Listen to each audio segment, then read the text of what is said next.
Welcome to Release the Creative, your favorite show about cognition, creativity, and today, the power of stories. I'm Kirk Westwood. And I'm Jeff Carpenter. So how are you doing Jeff? Today, Jeff? Today. Yeah, today is, well, it stopped raining, first of all. It did. Which it was pouring this morning, and I thought we were going to have some trouble recording in the studio, actually, because it gets kind of loud in here sometimes. It does. So this is just an industrial park. This was not necessarily ever intended to be a soundproof space. I was thinking about this the other day. We've been podcasting for a few weeks now, and we've been using this space for a while. This is the exact same space where I had the show Nerdy News at Noon every day for, a little over a year. Facing that way. Facing this way instead of facing this way. And it's really interesting. Podcasts are way more stressful than live streams. Well, it's a little, we have we want to be tighter, right? Is that it? Yeah, because like on a live stream, I'd be live for 90 minutes every day with audience engagements and a co-host, and we're talking, and I'm like, whatever happens. There's not much to worry about. Like if there's dead air, there's dead air. But with this, it's like, oh crap, I want to do that again. And so then I find myself editing things, and it's just more stressful because I know now I could do better. Where the live stream, sorry, that's in the past. Yeah, it's the expectations are kind of make it a little different. Yeah, I feel that dead air on a podcast is less forgivable, isn't it? Yeah, no, it's like, dude, say something. Good gosh, say something, anything. Well, I think some of it, we probably have some listeners in cars, and right. You're driving and it cuts out, and just like, what happened to my what stereo? Happened to my radio? Yeah, exactly. So, no, and it's interesting, and not trying to build the segue like super in, but it's anytime you're talking like channel matters, you expect different communications, you expect different types of things, and if you're listening in a car and all of a sudden, and all of a sudden the host or the DJ or the whatever goes silent, it triggers you. You're like, what just happened? What?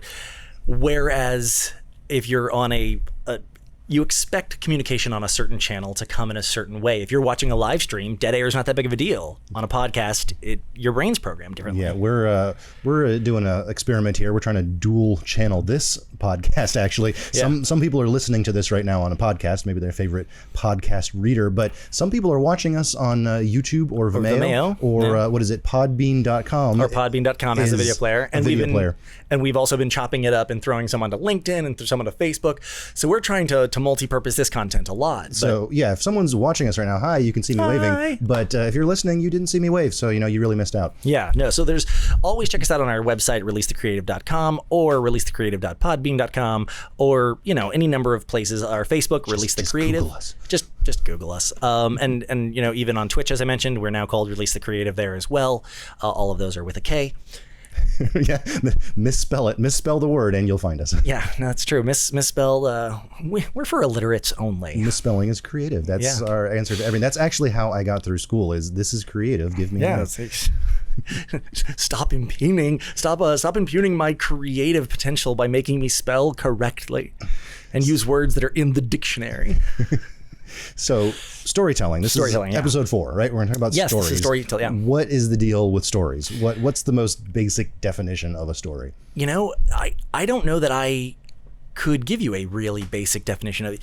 A story is anything that conveys a piece of information in a narrative context. I'm sure I could look up a definition in Webster's or Oxford. It says that differently, but I would say that the most basic root definition of a story is any piece of information conveyed in a narrative context. So that's, entertainment, right? You watch a play, you watch a movie, that's all stories, right? Yes, but for our next story, a woman abducted by space alien.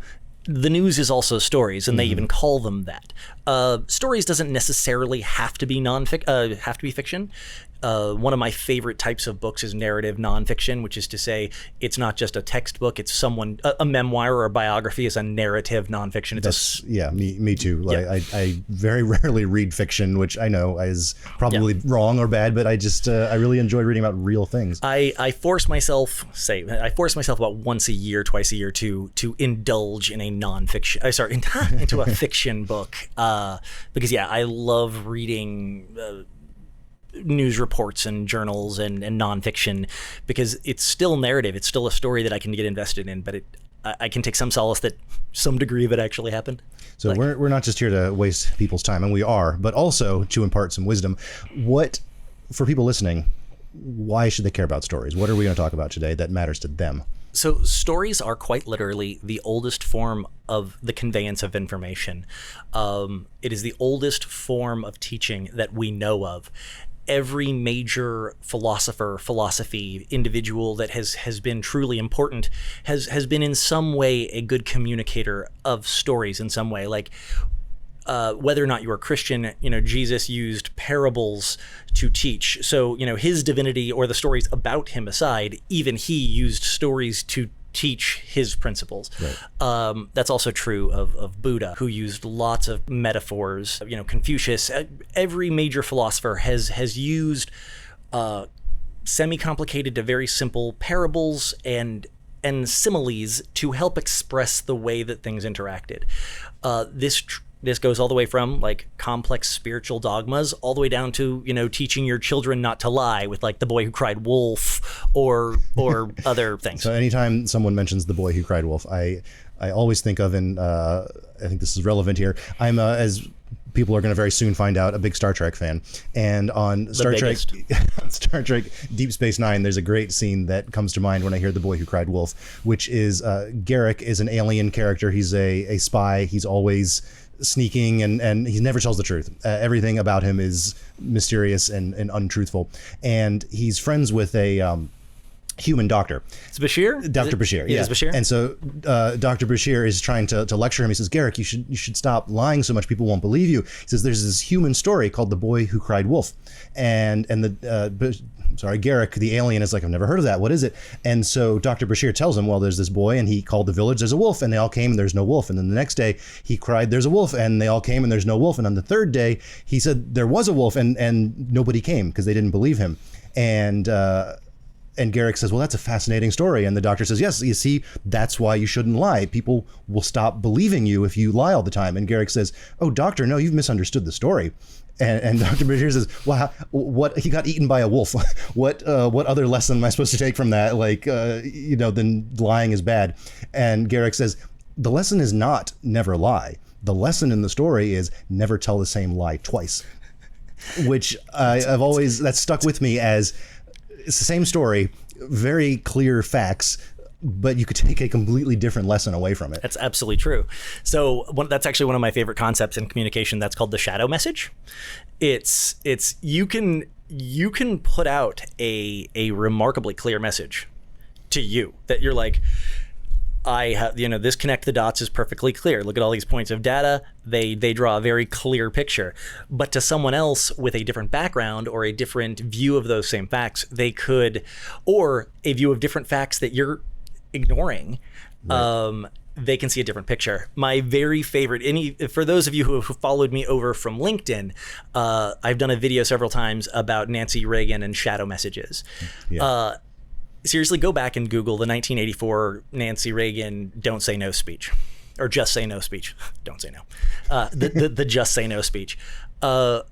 It's so beautiful because it was so clearly written by someone who knew what they were trying to do. And maybe Nancy Reagan wrote it. I doubt it, but it was clearly written by someone who knew how to communicate, knew how to tell stories. It was powerful and poignant, and it was a really well written plea to stay away from drugs.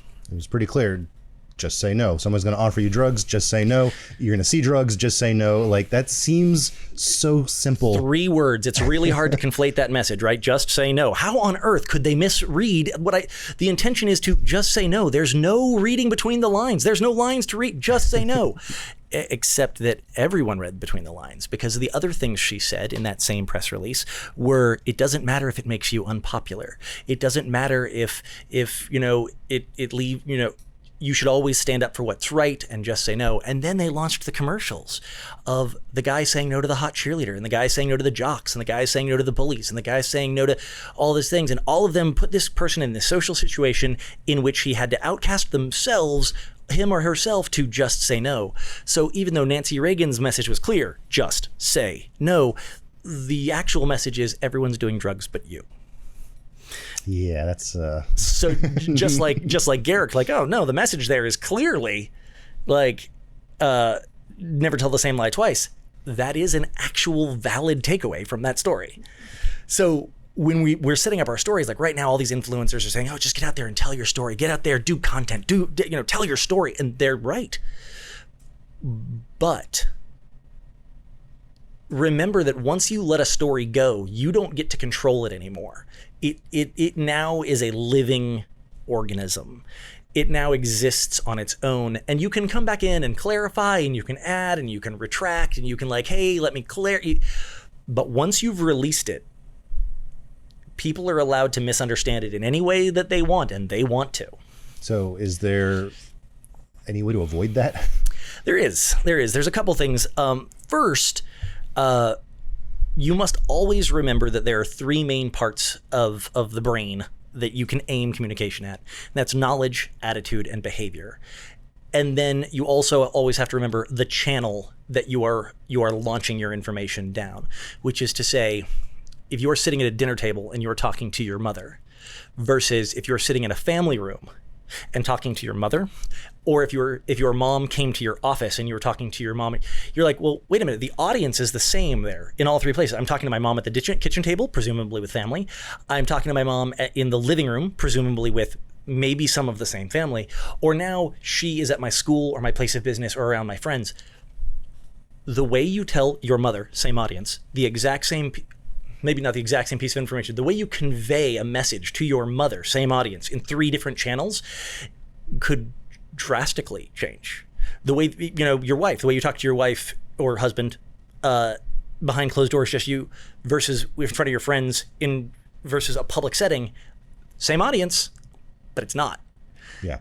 You tell that story differently. You convey that information differently. So understanding not just if you're aiming at their knowledge, their attitude, their behavior, and you have to be cognizant of the channel. If you release the same exact ad on Facebook and on LinkedIn, it's the same as talking to your buddy at the water cooler and talking to your buddy, your wife at the kitchen table at the same. Chances are the tone was wrong for one of those. Right. So we're going to take a quick break. I hear Kirk talk about knowledge, attitude, behavior all the time. So when we come back, we're going to talk a little bit more about what each of those means.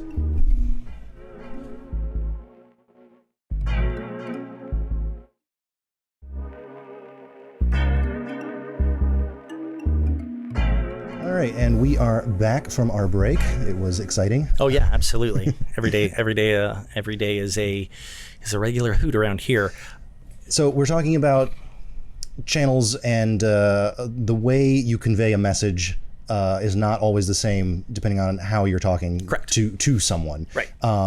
So in before the break, we were talking about stories being interpreted in different ways. Correct. And I guess kind of my question is, I got this piece of information and I'm trying to get it out there.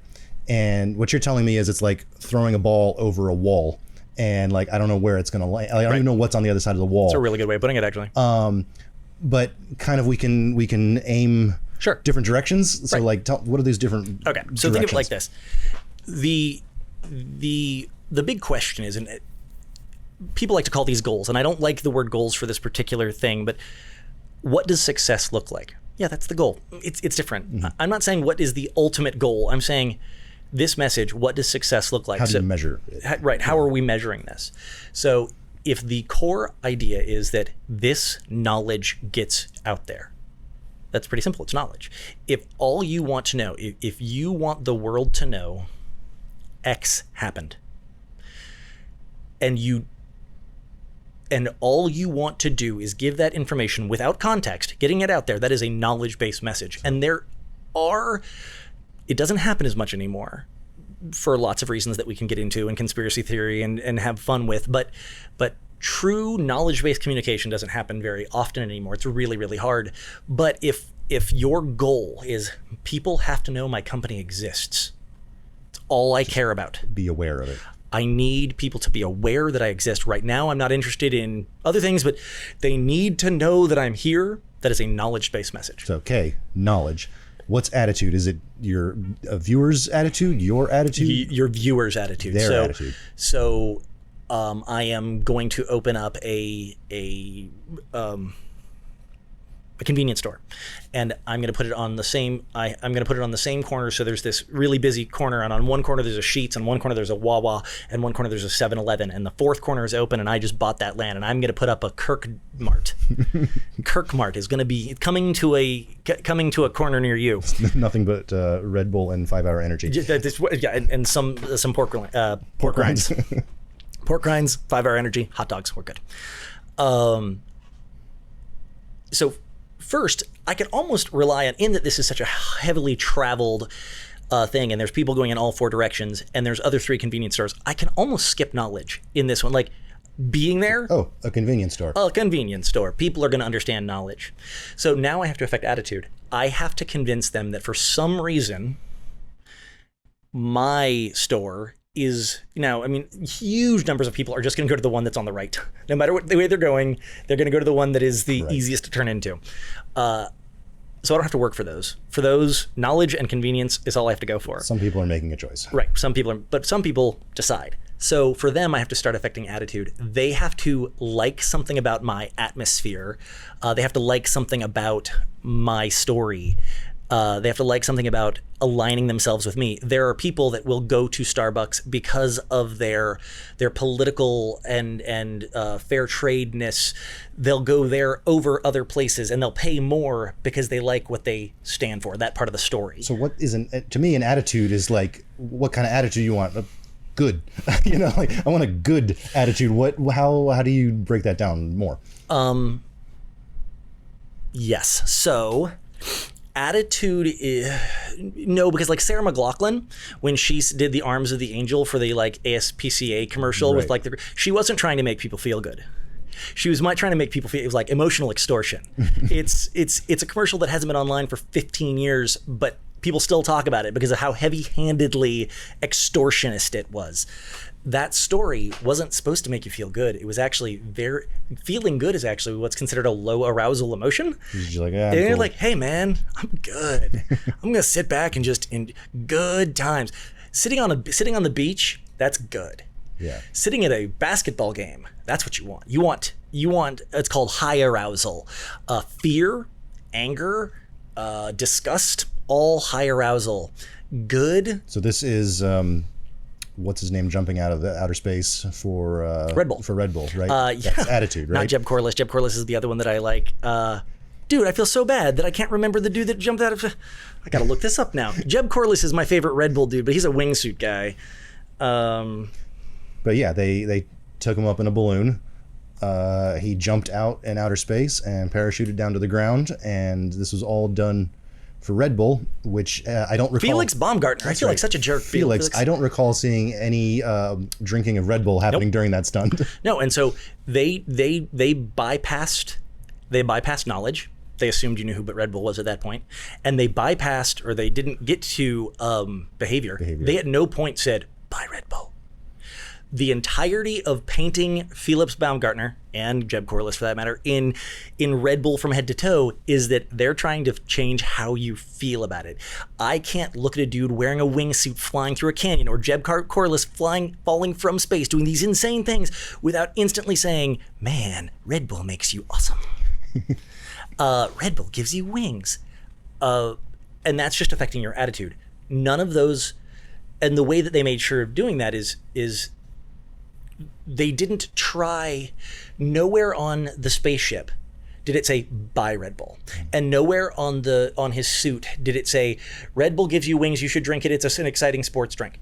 They limited their communication to attitude. Right. Now, if you thought that what Felix or Jeb was doing was stupid and moronic, and you're like, that is irresponsible. Okay, so now, yes, shadow message. You have now aligned yourself with people that think you are doing things that are stupid and irresponsible. But guess what? That's going to happen for any message, right? And those weren't your customer. Those weren't your customer. At a certain point, you just have to accept that you have some customers and some human beings are not your customer. Right. So knowledge, they exist. Attitude, and for the record, I guess you could argue that that's also knowledge, because if you'd never heard of Red Bull before, this would be a way for you to be interested in Google it. I think the lesson is that everything has a little bit of all three. Oh, right? Everything. There's yes. But you're trying to aim for one of them. One of them. I want to talk about that concept in a second, but let's go through behavior first. So behavior is, I mean, to me, it's just, like you said, buy Red Bull. That's behavior, right? Or is that not enough? No, it's not enough. So there are absolutely, I mean, buy Red Bull absolutely worked in the 20s. When true marketing broke through, in the kind of Sigmund Freud, early 1920s, 1930s, when the true advertising entered the modern era of advertising, the whole buy this, those calls to action, they became a big thing. We're 100 years later now, so speaking to audiences, we're getting bombarded with calls to action every minute of every second of every day. And we are somewhere in our customer journey. We are somewhere interacting with information at every moment of the day. So whether we're looking this way, we're on the awareness track, the knowledge track, and then we turn this way, and all of a sudden we're on the behavior track of something else.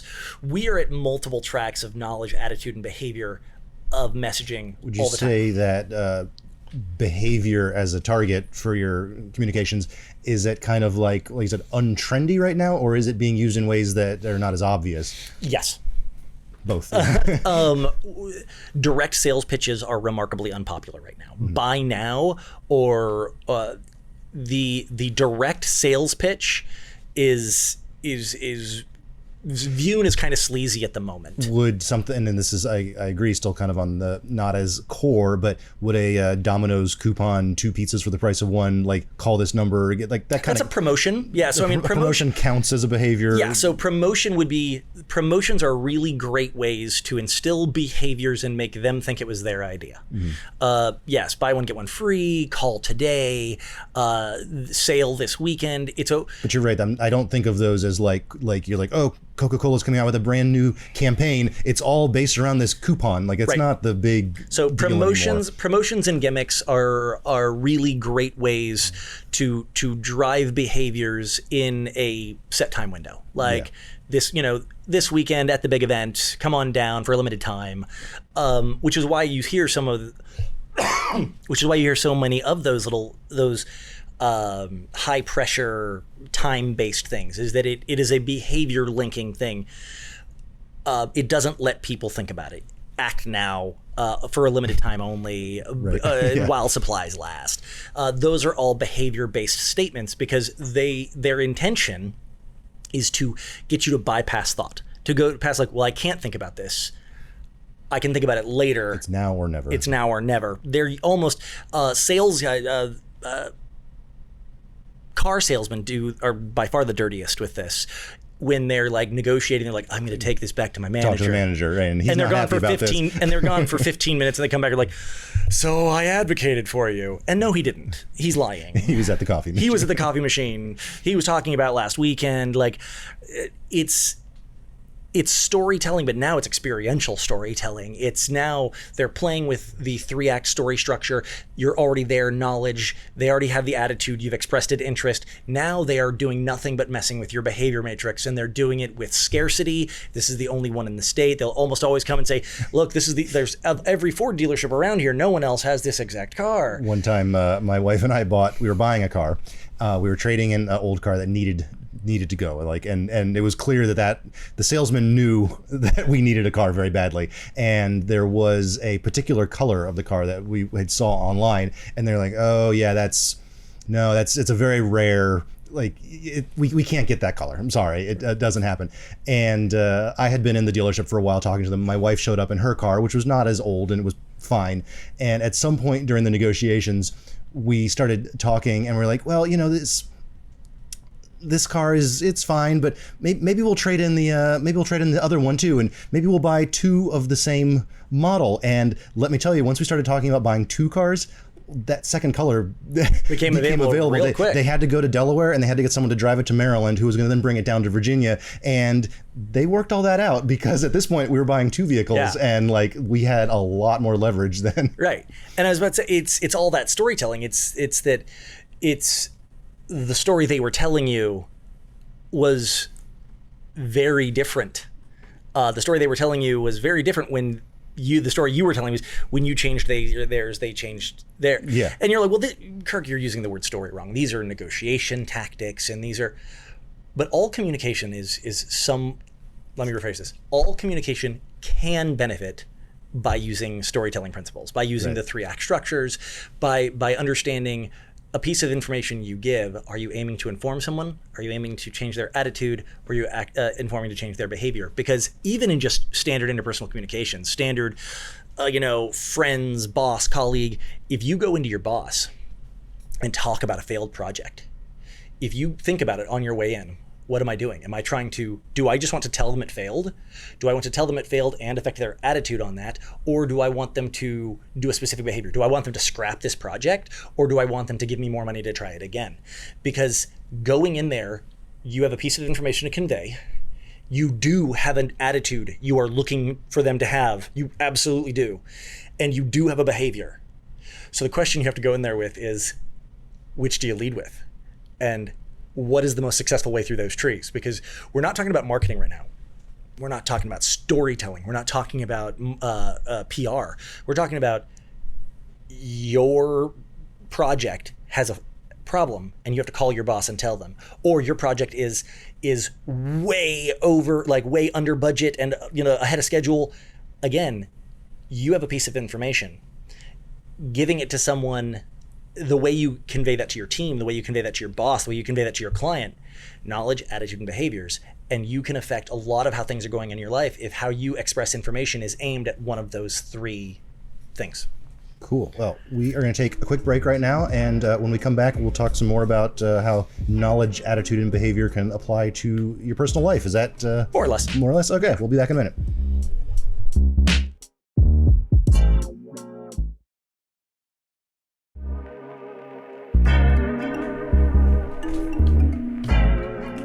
We are back for the final third of our episode. So knowledge, attitude, and behavior, they're the 3 things you can aim at. And this is with all pieces of information. Your project's doing well, your project's doing bad, I have a new product that I want to launch. These are the same principles on whether you are trying to get your boss to give you a raise, or you're trying to get someone to vote for someone in an election, or you're trying to get someone to buy your widget off the shelf instead of someone else's. First, you have to make them aware. Second, you have to make them feel about it the way you want to. And third, you have to aim them towards the behavior that you want. Right. You can make someone be aware of the snowy owl. You can make people feel sorry for the snowy owl, but you need to get them to donate for the snowy owl, or stop chopping down trees, or because you can, where a lot of people get lost is they get the information, unlike the Garrick and the Nancy Reagan thing, they actually do get the information out correctly, like they wanted to. And they also actually get the attitude out correctly. The problem is, and you see this a lot in times of crisis, the Katrina, Andrew, Sandy, lots of big things where the knowledge of what happened gets out, and the knowledge of how bad it is and the attitude gets out, but the call to action of what people are supposed to do about it gets lost, muddled. So people in all of these things, they show up where help is needed, but they show up in the wrong capacity or at the wrong time or the wrong place, or they send things that are not needed to making the problems just work, because the knowledge got out and the attitude got out, but the behavior was lost. So you activated people that were willing, and you activated them towards the wrong thing, and that's lost activation. This is a true story from, I think, 3 or 4 years ago, where there was a woman reported missing in, I don't know, it was a national park, somewhere in nature, and they gathered together a bunch of people, we're going to search for her, and they had like 50 volunteers, and they're going to go through the woods and like try to find this missing woman, and they were at it all day, and at some point they kind of checked in, and we're going to regroup and see how it's going, and they start talking, and like they start communicating. Oh yeah, we've been yelling this woman's name. What's her actual name? That's her nickname. What's her actual name? And it turned out the woman they were looking for was in the search party. I was terrified that's where this was going. Yeah, that happened? That happened for real. And she's like, present, and so they had the knowledge that someone was missing. They had the attitude. They had the incorrect knowledge that someone knows. The knowledge that there's a missing person and we need to find them. The attitude that like we've got to help, but the behavior was, in that case you had the second two, but not the first one. I was about to say this one. This is a great example of the exact opposite. You could flip it. You had they had the exact right attitude. Oh my gosh, this woman needs help. And the behavior. They had the correct behavior. People showed up in droves to help, but the knowledge was wrong. was missing a bit. Which, for the record, this happens all the time actually in communications as well. So a few years ago, in the early 2000s, there was a run of commercials, "Hi, I'm a Mac, hi, I'm a PC," that did unbelievably well. It was amazingly receptive. People really loved this ad. It was right on brand with the clean white, the funny, the off color. You had Justin Long and that guy from The Daily Show who has a name, and I'm sure his mother's very proud. But it's John Hodgman. Thank you, John Hodgman and Justin Long. Of course, you know his name. He's a fellow podcaster. I don't know his name. Yeah. Bill Gates and his crew did a follow-up of "And I'm a PC." Here's the problem. You can't co-opt someone else's commercial. All it does is re-advertise for that commercial. So, "And I'm a PC" didn't actually end up doing anything for the PC sales. It ended up actually helping Mac sales because it reinforced the advertising. It reinforced the Mac message. It was meant to answer it, but that's not how it worked because they had already done such good knowledge and attituding on the "I'm a Mac and I'm a PC" that reinforcing that from the counter just reinforced it.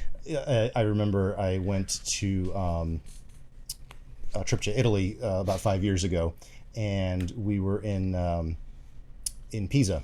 Okay. And I don't even, this is just going to prove the point of the story doubly so, but 500 years ago, all of these cities were more like corporations. Sure. They had city-states, yeah. They were doing trade, and they had a lot of, internal pride about their particular city. And Pisa was in a sort of a feud with this other town. And the tour guide was telling us, he said that this other town was always bad-mouthing Pisa. They're like, "Oh, we're better than Pisa because of this, and you should go with us because they had all these reasons why they were better than Pisa." And he said, but the way Pisa was better, they never mentioned the other town. Like if you look back at the writings, like this other town was bad-mouthing Pisa all the time, and Pisa never even mentioned them, which shows that they were winning, honestly. Yeah, pretty much. It's like what was it? There's a meme going around where like, "I feel bad for you." Oh, that's funny. I don't think about you at all. Yeah, that's the exact same concept. It's in the 80s, right? It was Pepsi that started doing the taste tests between Pepsi and Coke didn't talk about Pepsi. Right. Pepsi did this whole which tastes better blind taste test, and it didn't actually help them. It helped their knowledge. Lots of people became aware of Pepsi in a new way. Lots of people, but it did very little to change attitude. In fact, in many ways, it just reinforced it. It ended up being just as much a commercial for Coke as it was for Pepsi. Mm-hmm. But I mean, we just spent a few minutes talking straight all marketing, but this is just as true. These principles are just as true if you are walking into your boss to say, "Hey, I need a raise," or "I need a week off," or you still have the same pieces of information, knowledge, attitudes, and behaviors, and you have to, your boss is more likely to be sympathetic to your plea if they have primed with the right knowledge, they have been leaned towards the right behavior before the right attitude before you seek a specific behavior. This could apply to anything, right? Like let's say that next summer, if the world's not still on fire, your family's going to go on a vacation. Right. And you want to go to the beach, your kids want to go to Disney World, and your wife wants to go to the mountains. Right. We have an internal family debate about where we're going on vacation next year. What are the steps what could you do as a master marketer to sort of over the next 8 months get your family to agree to go to the beach? What steps would you take? That's good. I like that. So it's the same three principles, it's and with every rope, with every tug of war, there are two sides, which is where like smear campaigns come in. I don't have to make you vote for me. I just have to make you afraid of voting for them. Mm-hmm. So if I start, if I was talking to my wife and she was pro mountains, well, this wouldn't happen. And she's pro mountains and I'm pro beach. Again, that's 100% flipped. And all I'd have to make her realize is that the chances of a bear showing up at the cabin in the woods is like, really, really high. And we're never going to the mountains. I've fixed that problem. Is that now that would qualify as knowledge? Or because that's attitude. These overlap so much, right? Because the bears in the mountain, that the fact is knowledge. You're trying to affect her behavior, so it's behavior, but attitude of, that's not cool anymore. It's really hard to categorize these things, isn't it? So no, I mean, in this particular case, I'm not doing anything about attitude because I know of her attitude towards bears. I'm trying to affect her behavior by changing her knowledge. So yes, she knows that bears are in the woods, but she doesn't know about the deadly Virginian bear that is indigenous to only that mountain peak. The specific statistics. Right. So if I give her a piece of knowledge, leveraging off an attitude that I already have, if I can leverage an attitude that I already know about with knowledge, I've just made my job a lot easier. So now, which goes back to channel. In advertising something at the Indy 500 or Talladega, I'm likely to find a prevalence of a certain attitude there versus if I'm advertising at a Greenpeace rally in San Francisco. Right. I'm going to find a prevalence of certain attitudes. So I can do a lot more with simple knowledge. I don't have to be heavy-handed in how you're going to feel about it because I already know what you're likely to feel by being in that group, demographic and psychographically. So now I don't have to do anything about attitude. All I have to do is affect your knowledge, and because you're already there as an activist or as a fan, as a super fan, I can already predict your behavior. So in those cases, leaning on knowledge of the availability of a product gets you a really long way because behavior is already activated and attitude's already been determined. So knowledge is all I need. So it feels to me like it's really tempting to have a shotgun approach. Like I know about attitude and knowledge and behavior. I know about these tools. Everything I communicate, I just want to throw them all in. I want to hit everyone at the same time with all of them. Like, why wouldn't I just do that? If I threw 3 balls at you, the chances of you juggling them is really slim. Fun fact, if you threw 3 balls at Kirk, the chances of him juggling them are quite high. Depends on how fast you threw them, frankly. But yes, it's remarkably hard to have someone, if you threw all 3 at someone, the chances that they caught any of them, they'll probably catch one. But if I'm throwing both knowledge, so knowledge would just be facts like, hey, did you know that 1 Americans per year die because of vending machine rage? Vending machine rage. Kills 1 Americans per year. That number seems low to me. I'm not saying that more people don't have vending machine rage. I'm saying that it only kills 1 of them a year. I mean, that serious injury is not included in that statistic. No, that is people that shake the machine and it falls on them and they die. Okay, that's a lot of steps. So vending machine rage kills 1 Americans per year. That is a statistic. With that, you can do anything you want. Most likely grimace and just like shake your head and do nothing. I honestly right now don't know what I would do with that information. Yeah, right. So then I have to affect attitude. I have to give you a reason to care about that. It's like, and I mean, now I'm being silly and heavy-handed, but like, it could be your wife. It could be your father. It could, and I know both of these people, so that's just funny. You picked the 2 worst examples. That really would be like I don't think that your mother like would have the torque to get a vending machine like over. Yeah. I don't see that going well. Anyway, but I have to give you information that would affect your attitude. Now, in this case, because I've picked such a ridiculous example, that's going to be hard to do. 1 is a ridiculously low number, and 2, vending machine rage is pretty ridiculous. But if I can affect you with either specific trigger words, trigger behaviors, trigger actions, I can make you think that is really stupid, really funny, really this, or that, which gets us to a behavior. I could be like, you should donate today, or we should do XYZ, we should fix these machines so they don't steal money.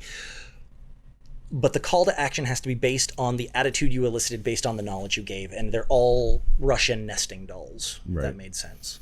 So in terms of if you're telling stories for yourself, like we're not talking about TV commercials, like we're talking about, you said you want to convince a coworker that an idea is good. You should maybe approach one of these approaches at a time. Right.